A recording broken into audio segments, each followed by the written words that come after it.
Welcome to Amplifying Our Voices. I'm your host, Patty Hayak. I want to start off by thanking you for tuning in.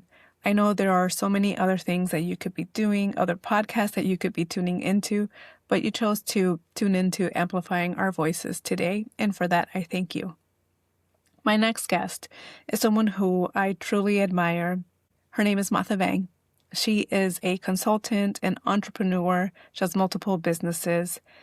In this episode, she talks about her cultural silence to finding her voice. You'll hear her share about imposter syndrome, authenticity, and transforming her career.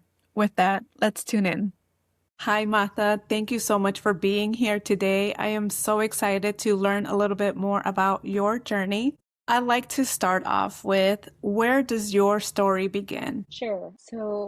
My story started years ago. Being the first generation Asian American, I think this is where we never really had someone to look up to know where to go, right? My parents often told me, be a doctor, be a lawyer. Those are those are where you will find success. But I didn't necessarily like touching people. I didn't have a voice back then. That's essentially where it really started was I don't know what I want. I don't know where I want to be. And then I decided I want to help people in a different way. So I went and got my degree in human resource, HR, helping people, find jobs, recruiting, finding their self-development training opportunities. That was a different way of helping people, not necessarily being a doctor or a lawyer. It really started when I didn't know where I belonged. I didn't see people that looked like me. I think that struggled the most for me when I started working in corporate America. I was pregnant, fresh out of college. I was balancing with my mom who had MS. She was in and out of the hospital. And then again, I didn't have anyone who had similar cultural values as me. I didn't have anyone that looked like me. I carried what I thought was being autistic, being me in the workplace to help me succeed. And that was the biggest struggle for me was how do I begin the story when I don't know how to begin or no one to look up to help me begin my journey. And so it was really soul searching, finding out, searching for that voice inside of me and learning how to speak out without, I guess, just speaking out of terms, without offending people, because that was a cultural thing was when you speak out, you can offend people. You mentioned being the first generation in your family working in corporate America, and here, organizations tell you, bring your authentic self, and you didn't know who the real Martha was or how to show up at work. And so you talked a little bit about finding your voice. Can you talk a little bit more about that? How did you end up finding your voice? The Martha that we see today, she is advocating for herself. How were you able to find your voice when culturally you were raised to not have a voice, right? To be silent, don't challenge authority, keep your head down. Tell me a little bit about that. Yeah, so it really stemmed out from after years and years of working in the workforce and being told over and over, you're not ready for that promotion. You're not ready, no matter even if I was doing the job already. There were many times where someone took a different position, left the company. We needed someone to fill in and do that task. I inherited a lot of those responsibilities and just took it on, hoping that, hey, if I do it, if I work hard and I do the job, I show them that I can deliver it, I am worthy of the role. Many times I was told, yeah, you're great. You delivered it. You were fantastic. You showed up. You worked across the organization. You were very professional, yet you're not ready. That's when it really hit me hard was that my silence in some of those rooms and just waiting to be spoken to didn't really come through for me, even though I was being my authentic self or being the person that I thought I was raised to be wasn't really showing up for me. And that wasn't my voice. That wasn't truly me showing up in that space, even though I was delivering the work, I was doing it, getting it done, overachieving every task that was thrown at me. It really hit me hard that I still wasn't enough and I needed a change. So you learned that by staying silent and just doing your work, doing what you're told, wasn't serving you. And I think a Yeah. lot of us can relate to that. Tell me about that moment that you knew, like, okay, it's time for me to start advocating for myself because nobody else was doing it for you. Yeah. It's interesting how that happens because when you're constantly told that you're not enough, even though you're doing it and you're doing exactly what you're told, you can it's not it's not your family, so you can choose to walk away. And I realized that I was in this environment that I was no longer happy.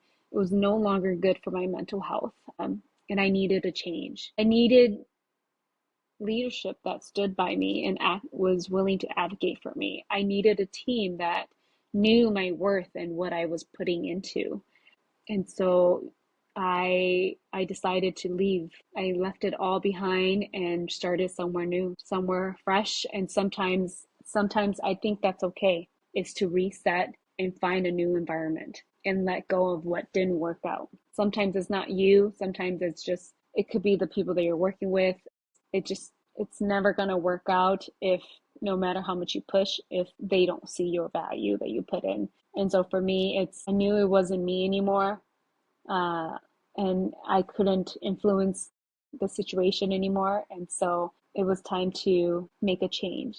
And it wasn't just me that needed change, because I saw myself growing, and I grew beyond what was going on in the workforce. I started to find my voice. I started advocating for myself, and the best way for me to advocate for myself is call out that this wasn't healthy for me. Is knowing your limits, and I did what I needed to do, and I didn't want to burn any bridges. I did it respectfully, and just made a change for me. You're mentioning something that I think a lot of people come to terms with at some point in their life where they're like, I can't control other people, so I need to take charge and change whatever I can control. And so you were in a situation where you weren't being valued. No one was advocating for you. Even though you liked the work and you did it well, it was time for you to move on. And that's okay sometimes. Sometimes that is what we Right. do.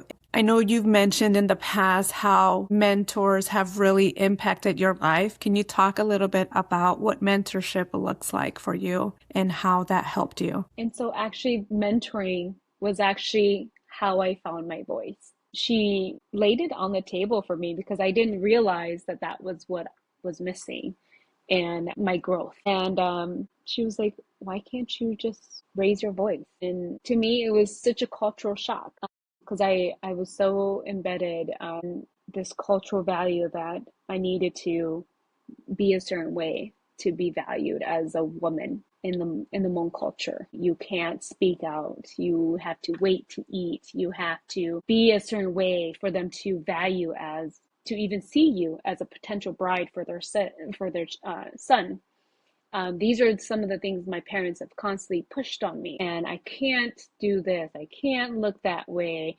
Can't dress a certain way. I have to have long hair. Every little thing about my parents, my attitude was constantly pushed for me to behave a certain way. And so, sometimes I still carry some of these trauma that was put on me. But my mentor, it was amazing because she kept pushing on me. She's like, why?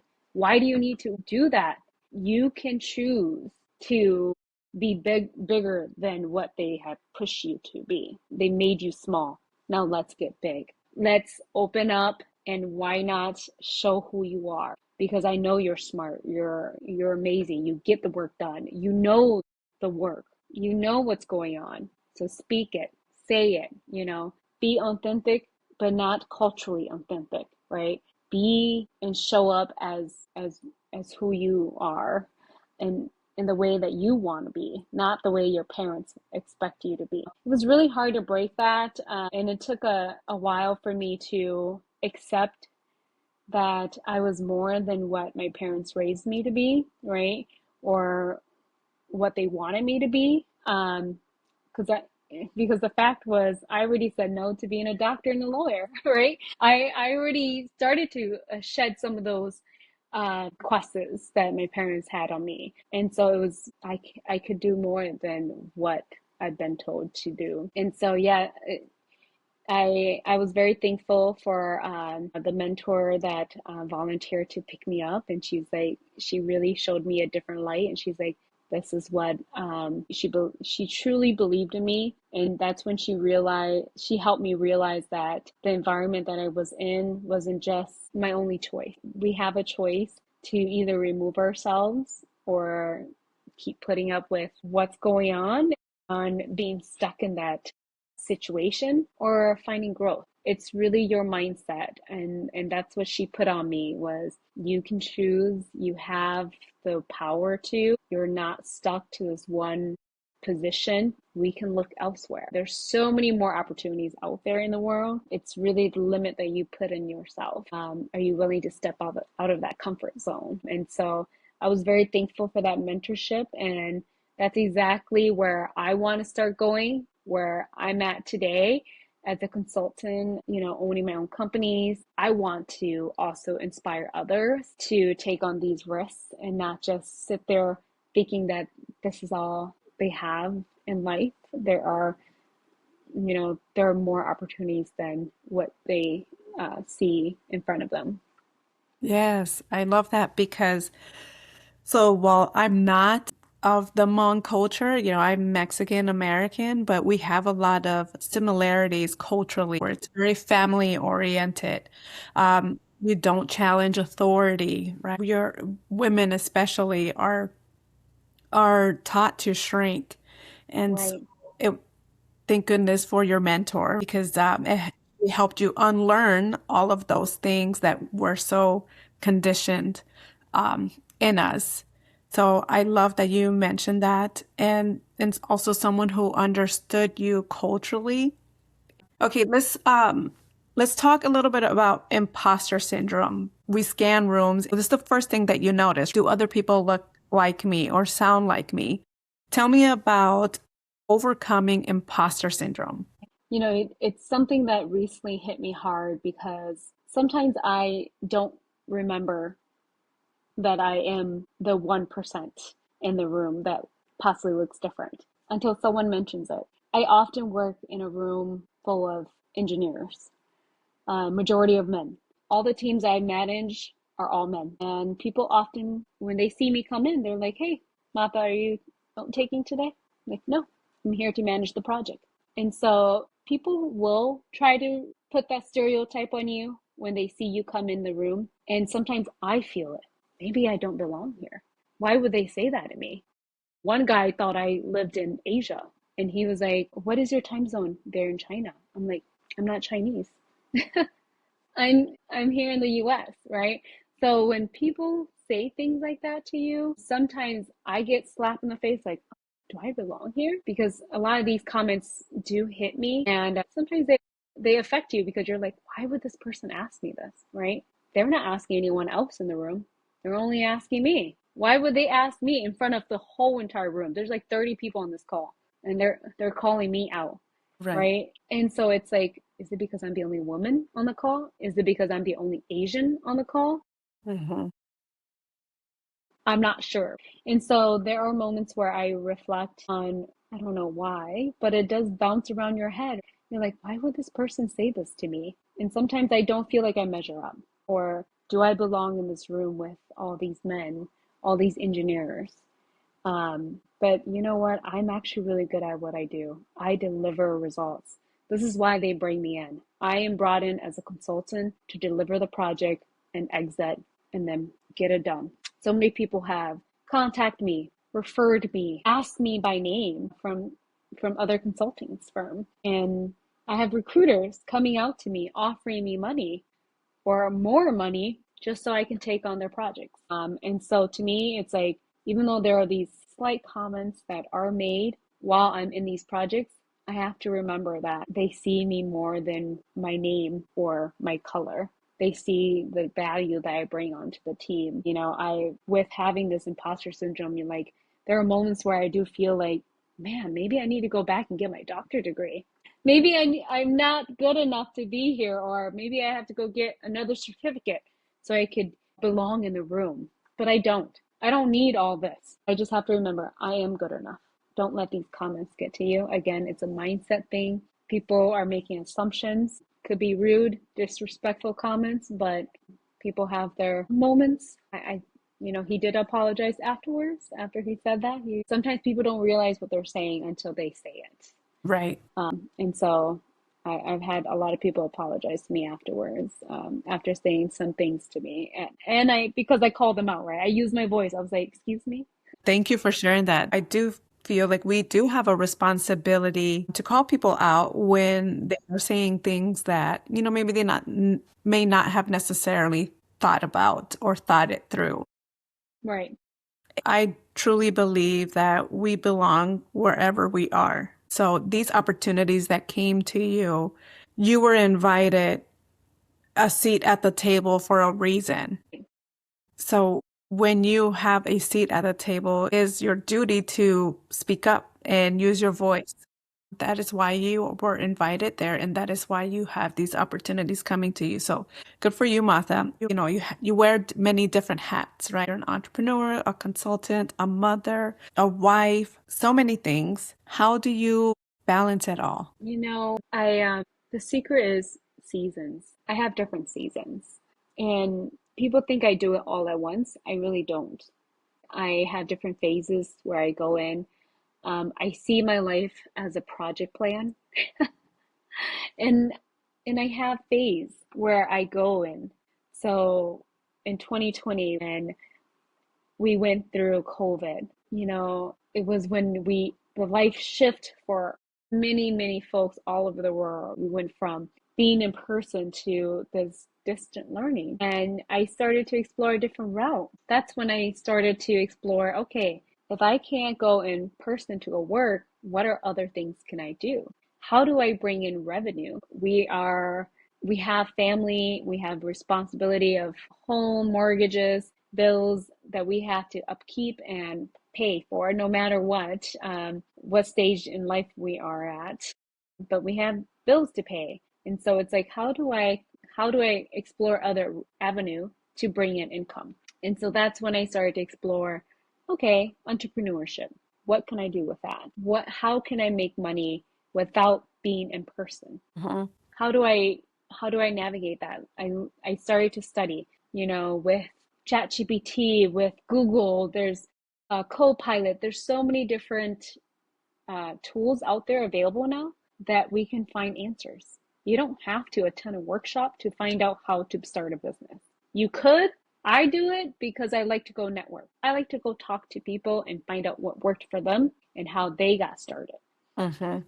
Um, to me, I think it's a beautiful thing when you connect with people and you learn from them in person. But then there's also tools that you can learn offline. And so for me, how I manage it all is I had different seasons. So during that season, I started exploring entrepreneurship. I started to master that, and that just stays afloat in the back. And so I have my online business, and then it just runs itself. There's so many tools to keep it going. You don't necessarily have to manage it manually anymore. As a mom, that's my number one priority at the end of the day. My boys, making sure they get what they need and supporting their journeys. Austin's snowboarding adventure, Aiden and his NASA um, and, and business lifestyle. He wants to learn how to build his own business and also work for NASA one day. These are things that we constantly explore. We talk about planning and how to get there. I think that's always the important piece of how to get there. So yeah, it's just every day looks a little different. I like to plan, but just make room for adjustment. We live in this agile world where things are constantly changing. And so it's just being able to adapt and go with it. And then at the same time, have fun. Don't stress if you can't get to that deadline. There's always tomorrow to get it done. Just keep that list. If you old fashioned like me, I still use post-it notes and a paper planner, and I just keep my to-do list going. And if I need to get it done first, I prioritize that first and get it out of the way, especially due dates or bills that needs to get done first. Let's prioritize those first. I'm not paying no late fees. So always priorities first. And then again, work in phases. You don't need to do everything at once. Learn this, master it, get it sustainable, move on to the next. Unless you're going to end that chapter, but decide to move on to the next. Don't try to do all at once because you will burn out. It will hurt. But think about it in phases. That's great. Thank you, Martha. Yeah. I'd like to talk about how do you define success now? So, not what your parents defined as success. What does Martha define success as? At first, my success was like, oh, I'm making money, right? But not only making money, but being able to pay my bills on my own and not having to live paycheck to paycheck or not having to wait for others in order for me to be happy. There was this girl, she asked me, she's like, how I define success was that she she she got to go out with her friends. She had the freedom to do whatever she wanted. And I was like, yeah, that's a great mindset of defining success, is that she can do whatever she wants, and not have to worry about anything. My success is just being able to pay all the bills and also being able to do whatever I wanted to do. Like just pick up and go snowboarding and also have the flexibility, the hours. As a consultant, I can choose to take time off. If I'm not on a contract, I'm not working, I have the freedom to choose not to work. Uh-huh. And to me, that's success. So I can go and spend time with my boys, take the summer off if I wanted to, go on long trips, go visit a different country. That's really my success. That's what I would define success as, being able to spend time with a family whenever I want to and have the freedom of choosing my own hours. Oh, I love that. I love keeping up with you on social media. When I think about people living joyfully, I see you doing that. Right? To me, that's what success means. It's like just living a joyful life. And you make time for family time, you make time for yourself, you make time for time with your husband, the trips that you go on. And it's not necessarily the trips, it's also just snowboarding locally or Yeah, going on a bike ride or going yeah, on the lake, just yeah. really It's life. it's these mini adventures. And maybe that's the right way to say it, is being able to create memories and adventures together.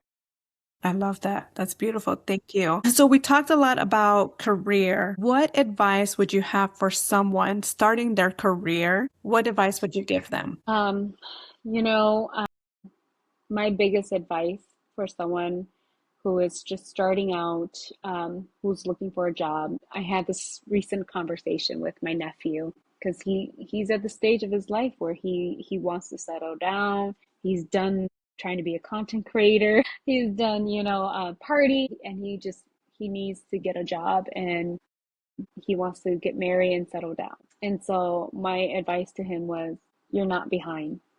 You're actually, this is your right time. You got to experience what you wanted to experience, and now you're ready to step into either the corporate world or to be an entrepreneur, whatever journey you want to take on. When you're looking at jobs and stuff like that, don't just look at all the bullet points. You don't have to have all the bullet points, but it is how you define, how you measure up to get to that job. It's all in the wording. It's all in how ambitious you want to go. Just know that you are worthy. You do measure up. You don't have to always meet all the requirements, but there is a claw of how much to get in, because now everything is AI. Every application is all AI, and they're just polling based on AI. But just know that it's all about the relationship, the networking, going into these conversations with an open mind and be willing to learn. You don't always know it all. You don't always know what's right. The industry is always changing. AI is always advancing on how they're recruiting and how they're polling people now. So it goes a lot further when you have relationship with someone and you know what they want exactly and what they're looking for, because every job description is just a script. Right. I love that. Thank you. What do you hope someone listening takes from your story? Is that your silence isn't just your survival. Always go in with an open mind, but never think that it's always going to turn out the way they others and you think it's going to turn out. You are your biggest cheerleader, and then you're also your biggest doubt, because it's always our mindset that will stop us first before we go further. And so yeah, the biggest takeaway from my story is don't ever let yourself hold your back, and don't think that just because you aren't getting that promotion, you don't know how to find your voice, people don't value you, you're probably in this wrong situation. And it's okay to reinvent yourself. Beautiful. Thank you so much, Martha. I really enjoyed learning a little bit about you. You have your whole future ahead of you, and I can't wait to see everything that you're going to accomplish. And thank you. Have a great day. Thank you for tuning in. If you enjoyed this episode, please subscribe, follow, and share this with someone who might need it. Stay tuned for the next one.